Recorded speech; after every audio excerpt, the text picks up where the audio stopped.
ላይ የገበሬ ጉዳይ የመጀመሪያው ጥያቄ ነው። የገበሬ መባረር ቅድም የተናገርኩ መስሎኛል። ይህ ጉዳይ በጣም ከባድ ነው።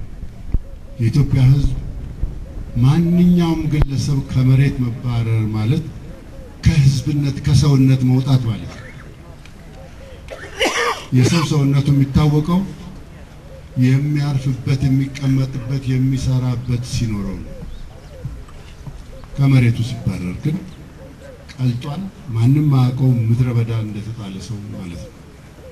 ይሄ ነው መያድ በዚህ ጉዳይ ላይ ትልቁ ልዩነታችን እዚህ ላይ ነው። የመሬት ፖሊሲ ልዩነታችን ሰማይና መሬት ነው። ኢህአዴግ የመሬት የመንግስት ነው ይላል። ለምን ሲሉት የከተማ ሰው እንዳይገዛው ይላል። የኢትዮጵያ ሕዝብ ምን ጊዜ ነው መሬቱን እሺ ብሎ የሚሸጠው?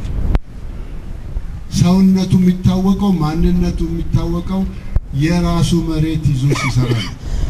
ታዲያ ራሱን ይሽጥ ነው የሚባለው? እንዴት ነው?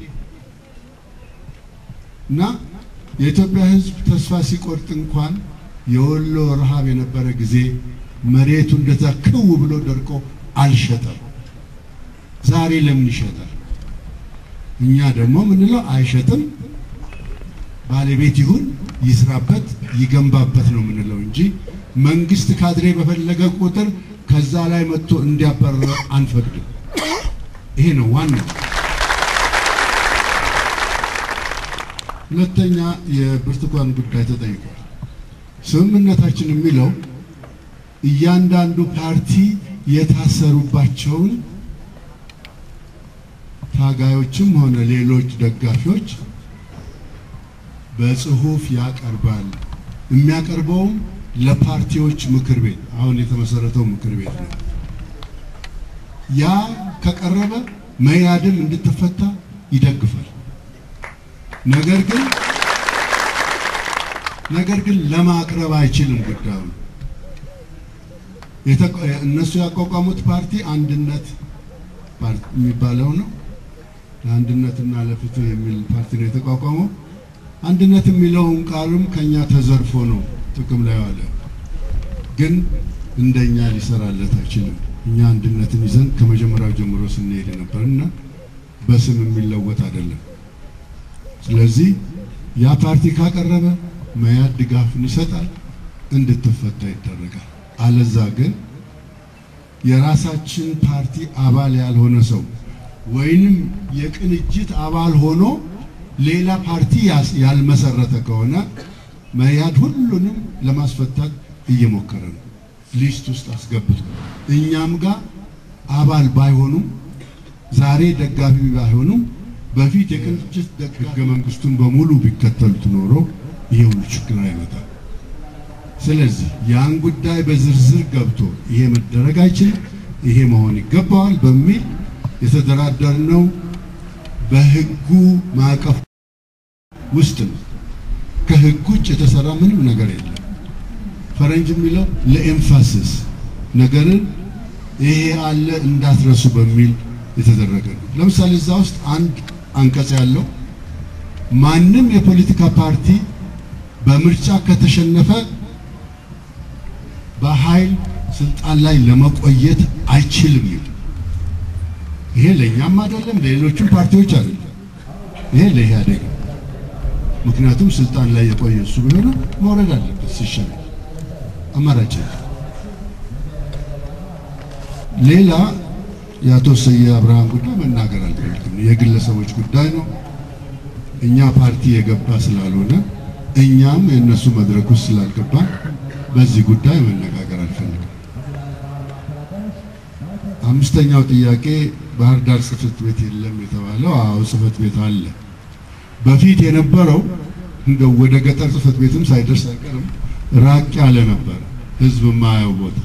አሁን በቅርብ ጊዜ ግን የተከራየነው እዚሁ አውቶቡስ መቆሚያ አካባቢ ስለሆነ አንድም ስሙም የታወቀ ባላገሩ የሚል የማታ ምሽት ያለበት አጠገብ ስለሆነ ይሄ ማንም ሰው ሊያገኘው ይችላል እና ጽሕፈት ቤቱ ተቋቁሟል። አደራጆችም ሁሉም የምዕራብ ጎጃምንም ሆነ የባህር ዳር ዙሪያ ስራ የሚሰሩ ሁለት ሊቀመንበርት እዛ ቁጭ ብለዋል። ስራ አስፈጻሚ ኮሚቴዎችም አሉ። በዛ መንገድ እየተሄደ ነው።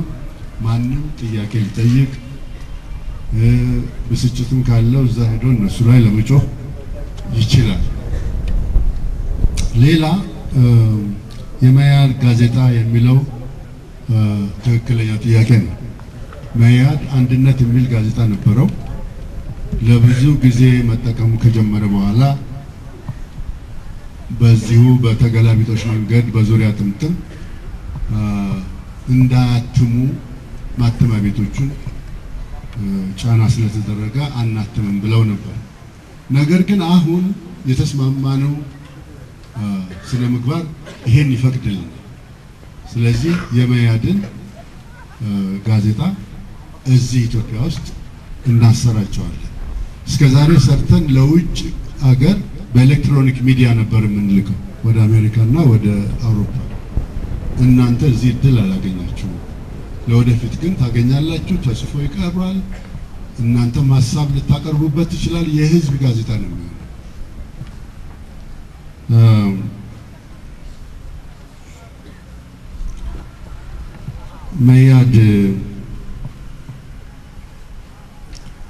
መያድ አይቀርብም ወይ ለምርጫ? ይቀርባል። ቢቀርብ ምን ያደርጋል የሚል ነው መሰለኝ። እርግጠኛ አይደለሁም። መያድ አሁንማ ስነ ምግባር እኮ ተወስኗል። ህዝብ በነጻነት ይመርጣል ተብሏል።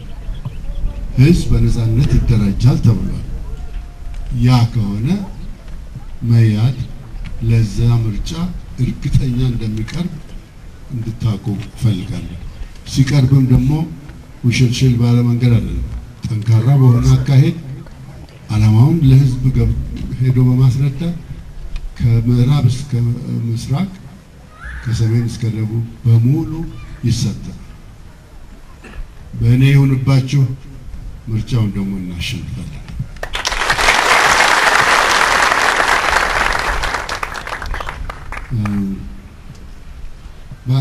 ሌላው ፓርላማ የመግባትን ነገር ተነስቷል። እኛ እንግዲህ አልገባንም። ምክንያቱም ህዝብ ስንጠይቀው ቃላችን ተደምስሷል። ስለዚህ እናንተ አትግቡ ብሎን ህዝብ የሰጠንን መልሶ ሲወስድ መውሰድ አትችልም አንለው፣ ለወደፊትም አንለው። ነገር ግን ምክንያት ካለ ብቻ ነው ከእንግዲህ ወዲህ ወደ ኋላ የሚኬደው። እስከ ዛሬስ ፓርላማ የገቡት ምን ሰሩ ብላችሁ ራሳችሁን ጠይቁ። ምን አስገኙላችሁ? አንዲት ነገር ለኢትዮጵያ ህዝብ እንኳን የሚበጅ በግልጽ ተናግረው በግልጽ ፖሊሲ አስለውጠውም አስተካክለውም አያውቁም። ስለዚህ ያለፈው 4 ዓመት የፖለቲካ ምድረ በዳ ውስጥ እንደነበር ነው የማውቀው እንጂ የፖለቲካ ሂደት አልነበረም። ምክንያቱም ተጽዕኖውን በመፍራት ያ ተጽዕኖ ግን ዛሬ በድርድሩ ምክንያት ሌላ መልክ ይዞ ቀርቧል። በዛ ሁኔታ መጠቀም ደግሞ የእያንዳንዳችን ግዴታ ነው። የምንፈልገውን ለማግኘት መታገል አለብን። ለመታገል ደግሞ ወኔውን ይዘን መቅረብ አለብን እንጂ ቤታችንን በር ዘግተን ዲሞክራሲ ይግባ ማለት የማይሆን ነገር። የት ሀገር ነው በምን ምታት ነው መጥቶ ዲሞክራሲ በር አንኳኩቶ ለእያንዳንዱ ዛሬ የዲሞክራሲ ቀን ደርሶልሃል ናና ተሳተፍ አይባል። ትግል፣ መስዋዕት፣ የራስን ጥቅም አሳልፎ ለህዝብ መስጠት ግዴታ ነው። በዛ መንገድ ብቻ ነው መብትን ማስከበር የሚቻለው እንጂ መብቴ ነው ስጠኝ ካላለ አንገቴን ደፍቼ ቤቴን ዘግቼ የሚገኝ ነገር የለም። የገባር ህዝብ ኑሮ ለመኖር አንፈልግም ማንኛችንም።